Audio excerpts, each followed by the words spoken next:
Hi everyone, welcome to J chemistry. So guys, GATE 2026 के लिए application process start होने वाला है। तो इस वाले वीडियो में हम देखने वाले हैं गेट 2026 के लिए कौन से स्टूडेंट्स अप्लाई कर सकते हैं, क्राइटेरिया क्या रहने वाला है।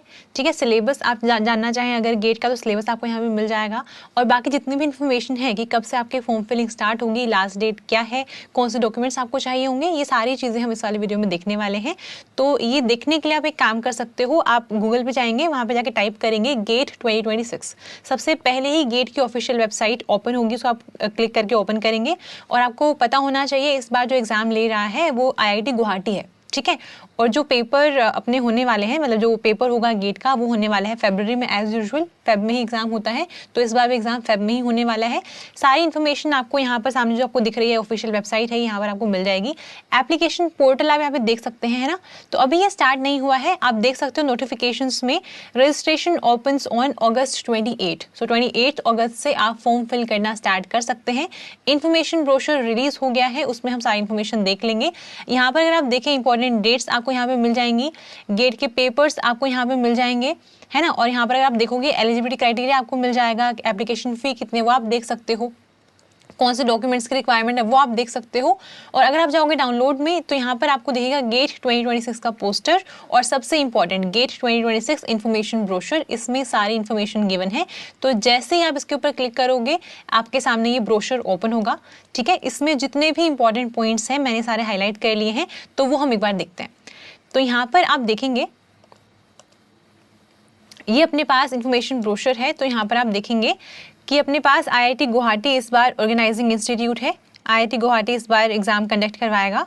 ठीक है, और अगर हम देखें एग्जामिनेशन डेट्स क्या क्या हैं, तो पेपर आपका 7th, 8th, 14th and 15th Feb को हो सकता है। तो जितने भी स्टूडेंट्स हैं, आप किसी भी डिसिप्लिन से हो, किसी भी सब्जेक्ट से हो, आप सिर्फ इतना ध्यान रखिए, सपोज कर लो कि आपका पेपर 7th फेब को ही है, तो हमारी जो प्रिपरेशन है वो 15th फेब के अकॉर्डिंग नहीं, हमारी 7th फेब के अकॉर्डिंग होनी चाहिए। ठीक है, और अगर हम बात करें बाकी इंपॉर्टेंट डेट्स की, तो जो रजिस्ट्रेशन है वो स्टार्ट होगी 28 अगस्त 2025 से। ठीक है, और जो लास्ट डेट है वो है 28 सितंबर। तो जितना जल्दी हो सके, अगर आप एलिजिबल हैं, आप अप्लाई करना चाहते हैं, आपने प्रिपरेशन स्टार्ट कर दी है, तो आपको लास्ट डेट का बिल्कुल वेट नहीं करना है, एट द अर्लीस्ट आपको फॉर्म फिल करना है। ठीक है, और बाय चांस किसी भी रीजन से अगर आप 28 सितंबर तक फॉर्म फिल नहीं कर पाते हैं, तो फिर आप लेट फी के साथ 9th अक्टूबर तक भी फॉर्म फिल कर सकते हैं। लेकिन क्या होगा, जो एप्लीकेशन फी है वो बढ़ जाएगी, है ना। तो एक्स्ट्रा क्यों पे करना है, उससे पहले ही जितना जल्दी हो सके आपको फॉर्म फिल करना है। और जो रिजल्ट है पहले से ही डेट आ चुकी है, एग्जाम की डेट्स आपके ऊपर मैंने बताया आपके फेब में होने वाली है। जो रिजल्ट आएगा आपके पेपर का, गेट के एग्जाम का, वो 19 मार्च को आएगा। ठीक है, और गेट जो है 19 मार्च से पहले ही 18 मार्च को आपका रिजल्ट वैसे रात को आ जाता है, बट हाँ 19 मार्च को रिजल्ट आ जाएगा।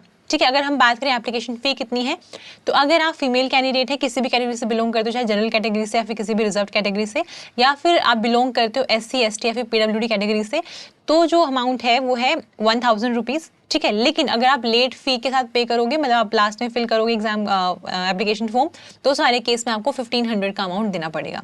ठीक है, अगर जो बाकी जितने कैंडिडेट्स हैं उनके लिए अमाउंट है 2000 रुपीज़। ठीक है, तो यहाँ पर अगर हम देखें बाकी चीज़ें, तो आप देख सकते हैं यहाँ पर टेबल ऑफ कंटेंट्स है, यहाँ पे सारी इन्फॉर्मेशन आपको मिल जाएगी। जो भी इंपॉर्टेंट इन्फॉर्मेशन है जो आपको जाननी चाहिए फॉर्म फिल करने से पहले, मैंने उसको हाईलाइट कर दिया है। मैं आपको वन बाय वन बताती हूँ। तो मेन पॉइंट क्या है, IIT गुवाहाटी इस बार कंडक्ट कर रहा है, और जो ऑफिशियल वेबसाइट है वो है gate2026.iitg.ac.in। ठीक है, ये ऑफिशियल वेबसाइट है। और आपको जैसे पता होगा जो गेट का पेपर है वो कम्प्लीटली ऑनलाइन रहने वाला है, CBT यानी कंप्यूटर बेस्ड टेस्ट है। ठीक है, तो यहाँ पर अगर हम देखें जो पेपर आता है गेट का वो सिर्फ इंग्लिश में आता है, वहाँ पे हिंदी में साथ में क्वेश्चन लिखा नहीं आता, तो पेपर इंग्लिश में ही आएगा। ठीक है, और जैसे आपको पता भी होगा, जिसको नहीं पता आप सुन ले ध्यान से, कि जो क्वेश्चंस होने वाले हैं वो MCQ क्वेश्चंस होते हैं, यानी कि मल्टीपल चॉइस क्वेश्चंस, MSQ यानी कि मल्टीपल सेलेक्ट क्वेश्चंस, और NAT यानी कि न्यूमेरिकल आंसर टाइप क्वेश्चंस। ठीक है, इनमें डिफरेंस क्या होता है, जो MCQ क्वेश्चंस है यानी कि मल्टीपल चॉइस क्वेश्चन, वहाँ पे एक क्वेश्चन के आपको 4 ऑप्शंस मिलेंगे, उनमें से कोई एक ही करेक्ट होगा। अगर हम MSQ की बात करें, MSQ में क्या होता है, एक क्वेश्चन आएगा, 4 ऑप्शंस आएंगे, उसमें एक या फिर एक से ज़्यादा ऑप्शंस करेक्ट हो सकते हैं। जो NAT यानी कि न्यूमेरिकल आंसर टाइप, वहाँ पे फिलअप आता है, आपको वहाँ पे नंबर फिल करना होता है। ठीक है, गेट के एग्जाम में वर्चुअल कैलकुलेटर अलाउड होता है, और जो आप नंबर फिल करते हैं ना NAT में, आपको ना ऊपर वर्चुअल कीपैड मिलता है गेट के एग्जाम में ही, वहीं से आप वैल्यू डायरेक्टली पुट करते हो, ठीक है। अब अगर बात करें क्राइटेरिया क्या है, एजुकेशनल क्वालिफिकेशन की बात अगर हम करें, तो अगर हम बात करें स्पेसिफिकली केमिस्ट्री वाले स्टूडेंट्स की, तो या फिर किसी भी साइंस स्टूडेंट की, तो उस वाले केस में अगर आप बीएससी थर्ड ईयर में हो, मतलब बीएससी फाइनल ईयर में अगर आप हैं, या फिर आपकी बीएससी कंप्लीट हो चुकी है, आप एमएससी फर्स्ट ईयर में हैं, या एमएससी सेकंड ईयर में हैं, या एमएससी कंप्लीट हो चुकी है, तो सारे ही केसेस में आप एलिजिबल हैं। That means BSc third year में जो है वो भी एलिजिबल है, जिसकी बीएससी कंप्लीट हो गई है वो भी एलिजिबल है, उसके ऊपर वाली जो भी क्वालिफिकेशन है आप सब एलिजिबल हैं गेट के एग्जाम के लिए, ठीक है। और गेट के एग्जाम में अपियर करने के लिए कोई भी एज लिमिट नहीं होती है। अगर आप 17 आपकी एज है तो भी अप्लाई कर सकते हैं, 70 है तो भी अप्लाई कर सकते हैं, ठीक है। बस ये है कि बीएससी थर्ड ईयर या फिर बीएससी कंप्लीट या फिर एमएससी कंप्लीट होनी चाहिए, ठीक है। और जो एप्लीकेशन प्रोसेस है वो भी पूरा ऑनलाइन प्रोसेस है, ऑफलाइन आपको कुछ भी नहीं करना है। और जो गेट 2026 का स्कोर कार्ड जब आएगा, ठीक है, उसको आप 3 इयर्स के लिए यूज कर सकते हो।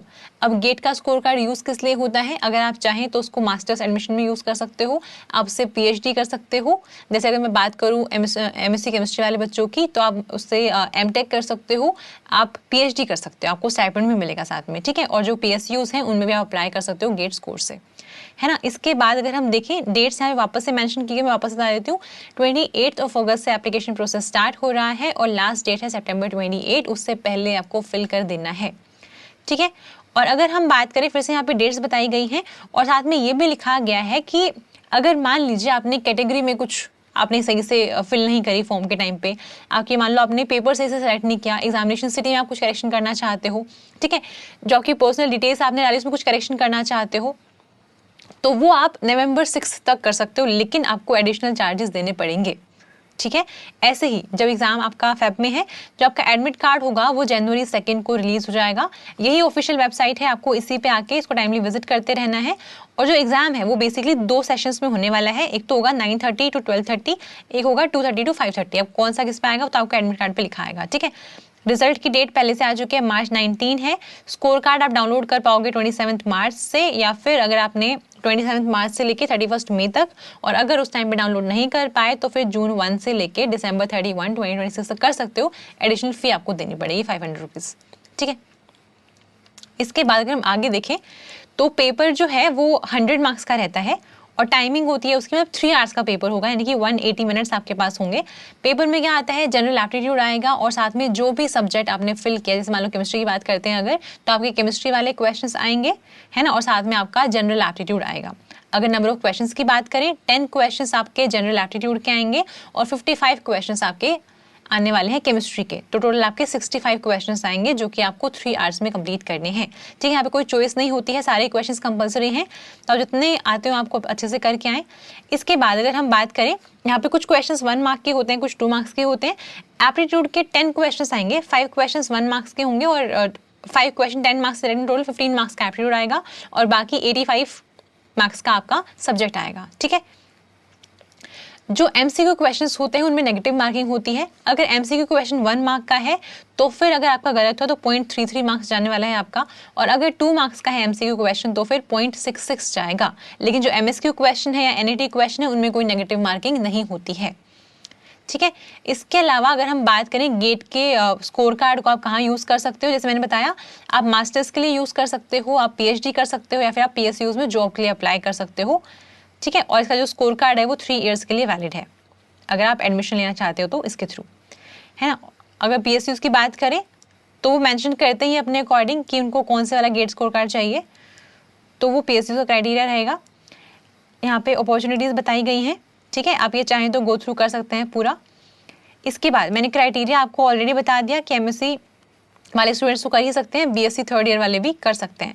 जो स्टूडेंट बीएससी में है तो बस ध्यान रखिए वो किसी भी ब्रांच ऑफ साइंस का स्टूडेंट हो, उसका 3 ईयर प्रोग्राम अगर है, 3 साल से कंप्लीट हो चुके हैं अगर ग्रेजुएशन की, तो वो अप्लाई कर सकता है, ठीक है। तो अगर आप अभी थर्ड ईयर में हैं, चाहे 5th सेमेस्टर में ही हो, 5th सेमेस्टर में ही होंगे, आप अप्लाई कर सकते हैं, ठीक है।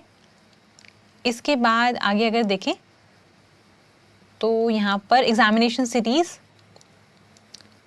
आपको बहुत सारी चॉइस मिलने वाली है, आप चूज़ कर लेंगे सेंटर आपको कहाँ आना चाहिए, ठीक है। बस ध्यान रखिएगा केमिस्ट्री वाले स्टूडेंट्स आपका कोड CY है, ठीक है, CH नहीं है। CH केमिकल इंजीनियरिंग के लिए होता है, CY केमिस्ट्री के लिए होता है, आप CY फिल करेंगे, ठीक है। इसके बाद एप्लीकेशन प्रोसेस आपको दी जाएगा, मैंने आपको एप्लीकेशन पोर्टल दिखाया है, वहीं से आप देख सकते हैं। यहाँ पर आपकी एप्लीकेशन फ़ी है, ये भी हम डिस्कस कर चुके हैं। जब आप अप्लाई करना स्टार्ट करेंगे तो ध्यान रखिएगा आपको रजिस्टर करना है पहले, ठीक है। रजिस्टर आप करेंगे, एनरोल करेंगे एग्जाम के लिए, आपको फोटो अपलोड करनी है, अपना सिग्नेचर अपलोड करना है, आपको कोई ना कोई फोटो आईडी भी अपलोड करनी है, जैसे पासपोर्ट हो सकता है, आधार कार्ड हो सकता है, ड्राइविंग लाइसेंस हो सकता है, इनमें से कोई एक आप अपलोड करेंगे। जो भी आप अपलोड करेंगे वही ओरिजिनल आईडी आपको एग्जाम वाले दिन लेकर जानी है अपने साथ, इसलिए ध्यान से आप उसको फिल करेंगे। अगर आप रिजर्व कैटेगरी से बिलोंग करते हैं तो आपको कैटेगरी सर्टिफिकेट भी चाहिए होगा, ठीक है। फिर आप एप्लीकेशन फ़ी पे करेंगे। उसके बाद ध्यान रखिएगा आपको अपना स्टेटस चेक करना है एप्लीकेशन फॉर्म का, ठीक है। अगर रिसीव्ड आया है या अंडर स्क्रूटनी आया है उसको चेक करोगे, ठीक है। जो स्टेटस आता है जब तक वो सक्सेस वहाँ पे नहीं दिखाता आपको चेक करते रहना है टाइमली, क्योंकि जब आप गेट का फॉर्म फिल करते हो 1-2 दिन बाद वेरिफिकेशन होता है और वेरिफिकेशन के बाद आपको वहाँ पे दिखाता है कि आपका फॉर्म जो पूरा करेक्टली फिल हुआ है, अभी कोई टेंशन वाली बात नहीं है, ठीक है। लेकिन अगर कुछ भी उसमें चेंजेस हुए तो आपके पास मेल आएगा, तो आप जो भी मेल ID वहाँ पे डालेंगे ध्यान रखिएगा उसको आपको रेगुलरली चेक करते रहना है और फॉर्म फिल करने के बाद भूलना नहीं है, उसको रेगुलरली चेक करना है स्टेटस उसका, ठीक है। कोई भी डिफेक्ट होगा, कुछ भी करेक्शन होगी आपको बताया जाएगा, आपकी ऑफिशियल जो भी आप आईडी डालेंगे ना मेल आईडी, उस पे मेल आएगा, तो अपने मेल को चेक करते रहना है और यहाँ पर जो आप फॉर्म फिल करेंगे उसको भी ध्यान से देखते रहना है, ठीक है। और फिर ये वाली चीज़ है कि एक ईमेल एड्रेस से आप एक ही फॉर्म फिल कर सकते हो, है ना। जो भी आप मोबाइल नंबर डालेंगे अपना और जो भी मेल आईडी डालेंगे ना उसको बहुत ध्यान से फिल करना है। सारा कम्युनिकेशन आपका इन दोनों के थ्रू ही होने वाला है। जो इंपॉर्टेंट इन्फॉर्मेशन होगी आपको मेल पे, आपके नंबर पे यानी कि टेक्स्ट मैसेज के थ्रू आपको पता चलेगी और बाकी आप यहाँ पे साइट पे रेगुलरली विजिट करते रहेंगे, ठीक है। जब आप फॉर्म फिल कर रहे होंगे आपको एक यूनिक एनरोलमेंट आईडी मिलेगी, है ना। तो ये यूनिक एनरोलमेंट आईडी और साथ में आप पासवर्ड जो भी लगाएंगे, है ना, ये दोनों चीज़ें आपको फ्यूचर में चाहेंगी। जैसे मान लीजिए आप जब एडमिट कार्ड डाउनलोड करेंगे तो भी आपको एनरोलमेंट आईडी और साथ में पासवर्ड चाहिए होगा, तो आप ध्यान रखेंगे एनरोलमेंट आईडी आपको टेक्स्ट मैसेज में भी आएगी और आपको मेल भी सेंड करेंगे, तो वो आपको थोड़ा संभाल के रखनी है ना। और आगे भी अप्लाई करने, कहीं पे अप्लाई करोगे वहाँ पर भी चाहिए होगी, इसलिए संभाल के रखना है। मेल आएगा आपके पास, मेल को बस अच्छे से सेव कर लेना, ठीक है। और इसके बाद अगर हम देखें आगे तो बाकी इंफॉर्मेशन यहाँ पे तो स्क्राइब्स के बारे में है, ये आप देख सकते हैं खुद से। और यहाँ पे आइडेंटिटी प्रूफ और ये सब बताया गया है, सर्टिफिकेट, ये सारी चीज़ें यहाँ पर हैं। अगर बात करें फोटोग्राफ की और सिग्नेचर की, वो भी आपको चाहिए होगी, इसके स्पेसिफिकेशंस यहाँ पे मेंशन है, ठीक है। आप फॉर्म फिल करोगे तब तो वहाँ भी दी जाएगा। बस यहाँ पे ना कुछ एग्जांपल्स दिए गए हैं कि आपकी फ़ोटो कैसी होनी चाहिए और कैसी नहीं होनी चाहिए। जो हमारे पास है 4 फोटोज़ दिख रही हैं स्क्रीन पे, ये एक्सेप्टेबल फोटोज़ है। अगर आपकी फ़ोटो ऐसी है तो आप वो एक्सेप्ट हो जाएगी। उसके अलावा जितनी नीचे यहाँ पे देखो फोटो साइज बहुत छोटा है, यहाँ पे स्पेक्स लगाए हुए हैं, ठीक है। यहाँ पे फोटो डार्क है, ठीक है, फेस पे शेडो है, ठीक है। ये वाली फोटो, ये सारी एक्सेप्टेबल नहीं है। यहाँ पे बैकग्राउंड में बहुत ज़्यादा अलग अलग चीज़ें दिख रही हैं, तो ये सारी फोटोज़ एक्सेप्टेबल नहीं है। आपकी फ़ोटो ऐसी नहीं हो, यहाँ पे मास्क है, यहाँ पे कोई और साथ में खड़ा हुआ है, ठीक है, फोटो ब्लर है, यहाँ पे स्पेक्स पे ग्लेयर है, तो ये वाली फोटोज़ एक्सेप्टेबल नहीं है। ये साइड में कहीं देख रहे हैं, तो ऐसी वाली फोटोज़ एक्सेप्टेबल नहीं होती हैं। बैकग्राउंड में कोई ऑब्जेक्ट नहीं चाहिए, आपको पासपोर्ट साइज फोटो जो क्लियर हो, ठीक है, उसमें कोई शेडो नहीं होनी चाहिए, स्पेक्स नहीं होना चाहिए।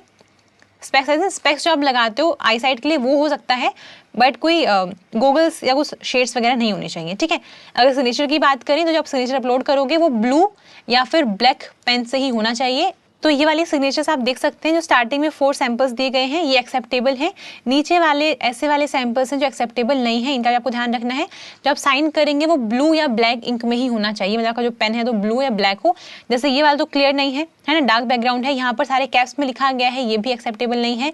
ये रेड और ग्रीन इंक, ये भी एक्सेप्टेबल नहीं है।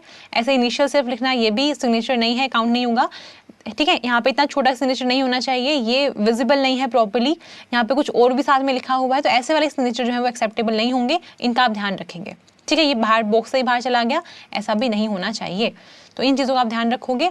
इसके अलावा जो फ़ी है वो भी आपको ऑनलाइन ही पे करनी है ना। इसके अलावा बस यही है कि अगर सब कुछ आपका सही रहा तो एप्लीकेशन एक्सेप्ट हो जाएगी, अदरवाइज जो भी डिफेक्ट्स होंगे उनको मार्क करके आपको बताया जाएगा ईमेल और एसएमएस के थ्रू। तो जो भी नंबर आप डालेंगे, जो भी आप मेल आईडी डालेंगे, उसको आपको टाइमली चेक करते रहना है, ठीक है। इसके अलावा अगर हम देखें कोई और इन्फॉर्मेशन तो यहाँ पर बताया गया है कितने क्वेश्चंस आएंगे। तो बेसिकली मतलब एमसीक्यू क्वेश्चंस होंगे, नेगेटिव मार्किंग वाले। नेगेटिव मार्किंग एमसीक्यू में होती है, एमएसक्यू और एनईटी में नहीं होती है। ये वाला पोर्शन हम देख चुके। जैसे फॉर एग्जांपल यहाँ पे उन्होंने एग्जांपल दिया है कि which institute is organising GATE 2026। 4 option दिए गए हैं, आईआईटी गुवाहाटी कर रहा है तो ऑप्शन सी इसका आंसर हो जाएगा। तो जो बच्चा ऑप्शन सी टिक मार्क करेगा उसको फुल मार्क्स मिलेंगे। अगर option D for example tick mark किया तो नेगेटिव मार्किंग होगी। ठीक है, अगर ये 1 मार्क का क्वेश्चन है तो 0.33 गया आपका, और अगर ये 2 मार्क का क्वेश्चन तो 0.66 गया। ठीक है, एमएसक्यू क्वेश्चंस में 1 या 2 मार्क्स से क्वेश्चन आएंगे अगेन। ठीक है, बट इसमें कोई नेगेटिव मार्किंग नहीं है, लेकिन यहाँ पे कोई पार्शियल मार्किंग भी नहीं है। फॉर एग्जांपल जैसे देखिए यहाँ पर which of the following is और आर द फैक्टर्स ऑफ 96। तो 16 भी 96 का फैक्टर है, 32 भी है, 6 भी, 15 नहीं है। तो ऑप्शन ए बी सी इसका करेक्ट आंसर होगा। अगर आप ये तीनों चूज करते हो तो ही आपको फुल मार्क्स मिलेंगे। आपने सिर्फ ए चूज किया तो भी गलत है, सिर्फ बी चूज किया तो भी गलत है, ए और बी टिक कर दिया तो भी मार्क्स नहीं मिलने वाले। अगर आप ए बी सी टिक करोगे तो ही मार्क्स मिलने वाले। ठीक है, मतलब कोई पार्शियल मार्किंग नहीं है। ठीक है, ऐसे ही फिर यहाँ पे न्यूमेरिकल आंसर टाइप में कोई नेगेटिव मार्किंग नहीं है। आपको वर्चुअल न्यूमेरिक कीपैड मिलेगा। ठीक है, उसमें से आपको ऐसे माउस से उस पर क्लिक करके आपको नंबर फिल करना होगा।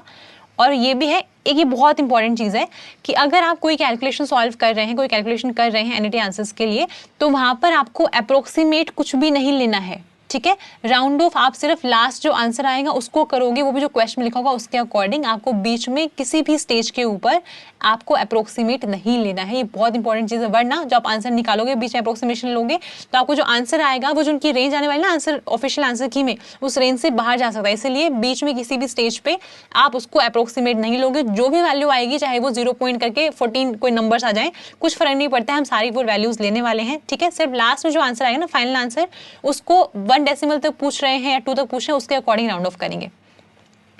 ठीक है, तो यहाँ पर एनईटी का एग्जांपल दिया हुआ है। If a wire diameter of a comprehensive helical spring is increase by 2%, आपको बताना है स्प्रिंग की स्टिफनेस कितनी इंक्रीज करेगी। तो ये तो भाई केमिस्ट्री वाला क्वेश्चन है नहीं, स्टिफनेस तो हम नहीं निकाल पाएंगे। बाकी हाँ, आपको इस तरह से कुछ फिल करना होगा। राउंड ऑफ करना है 2 डेसिमल प्लेस तक। मतलब जैसे मान लो आपका आंसर है 20.785। ठीक है, तो आप 20.78 लिख के छोड़ दोगे उसको। ठीक है, इसके बाद यहाँ पे अगर डिस्ट्रीब्यूशन ऑफ मार्क्स देखें तो जैसे मैंने पहले बताया कि केमिस्ट्री वाले बच्चों की बात करें अगर, तो 15 मार्क्स का एप्टीट्यूड आएगा और बाकी आपका 85 मार्क्स का केमिस्ट्री आने वाला है। ठीक है, और बाकी यहाँ पर ये सब बताया गया है और नीचे आपको सिलेबस यहाँ पर दिखाया गया, तो आप सिलेबस देख सकते हो। यहाँ से नीचे आपको सिलेबस मिल जाएगा। ठीक है, ये सारी कुछ जनरल चीज़ें हैं कि अगर ये अपनी केमिस्ट्री के लिए तो वैसे है नहीं कि अगर आपके 2 शिफ्ट में पेपर होते हैं तो उसको नॉर्मलाइज कैसे करवाया जाएगा, ये सारी चीज़ें हैं। एक और चीज़, जो भी रिजर्व्ड कैटेगरी के स्टूडेंट्स हैं, अगर मान लीजिए आप SC ST से बिलोंग करते हैं तो आपका जो सर्टिफिकेट है वो इन वाले अथॉरिटीज़ से अगर एम्पावर्ड है तो आप एलिजिबल हैं, अदरवाइज वो एक्सेप्ट नहीं किया जाएगा। ठीक है, ऐसे यहाँ पे PWD के लिए बताया गया है कि कहाँ से होना चाहिए तभी अप्रूव होगा, है ना। ये वाली चीज़ें आप देख लेंगे। ये स्क्राइब अगर आपको चाहिए तो कुछ इस तरह का आपको फॉर्मेट चाहिए होगा। तो ये सारी चीज़ें यहाँ पर दी गई हैं। ठीक है, इनको आप गो थ्रू कर लेना एक बारी। इसके अलावा बस ये कि जब एग्जाम देने जाएंगे तो आपको एडमिट कार्ड लेकर जाना है, और जो भी आप आइडेंटिटी प्रूफ अभी अपलोड करोगे उसके आपको ओरिजिनल कॉपी लेके जाना, मतलब ओरिजिनल फॉर्म लेके जानी है। ठीक है, तो वो आप ध्यान रखेंगे। ठीक है, इसके अलावा बाकी यहाँ पे सिलेबस है, आप जिस भी सब्जेक्ट से बिलोंग करते हैं यहाँ से अपना सिलेबस देख सकते हैं। सिलेबस में कोई चेंज नहीं, जो सिलेबस पहले होता था इस बार भी वही सेम सिलेबस है। ठीक है, तो जितनी इंपॉर्टेंट इन्फॉर्मेशन थी मैंने सारी आपको बता दी है। फॉर्म फिल करने से पहले फिर भी एक बार आप गो थ्रू करेंगे। ठीक है, और सारी इंपॉर्टेंट डेट्स का आप ध्यान रखेंगे। और जो भी बच्चा पढ़ना चाहता है गेट के लिए, जे केमिस्ट्री के कोर्सेज अनाउंस हो चुके हैं। अगर आपने अब तक स्टार्ट नहीं करी प्रिपरेशन, अभी भी टाइम बचा हुआ है, जितना जल्दी हो सके आप प्रिपेयर करना चाहते हैं आप कोर्सेज ज्वाइन कर सकते हैं। और जो स्टूडेंट्स ऑलरेडी प्रिपेयर कर रहे हैं, अब थोड़ी सी स्पीड बढ़ानी है, आपको प्रैक्टिस ज़्यादा करनी है। ठीक है, और जो बच्चे रिपीट कर रहे हैं कोशिश करिए टेस्ट सीरीज देना स्टार्ट करिए। ठीक है, टेस्ट सीरीज से आपके मार्क्स इंप्रूव होंगे और रिविजन पे आपको बहुत सारा फोकस करना है। ठीक है, अभी के लिए सिर्फ इतना ही, नेक्स्ट वीडियो में मिलते हैं। Happy learning.